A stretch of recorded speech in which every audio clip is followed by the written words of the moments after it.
1957 completely rebuilt Super Cub with a overhauled bore prop, Acme struts, front and back on the tail wheels well, bush wheels,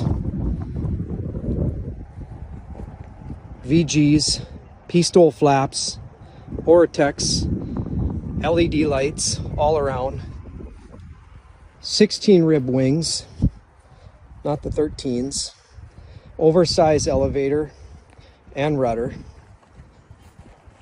and the Stinger shock on the back, extended baggage, absolutely beautiful airplane, aluminum wing struts, and inside we have leather seats, G3X touch, remote comm, remote transponder, and headerless tank system.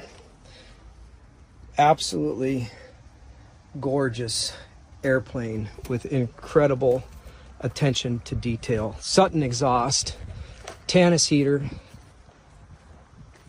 lightweight starter, everything you can imagine. Beautiful Black Beauty.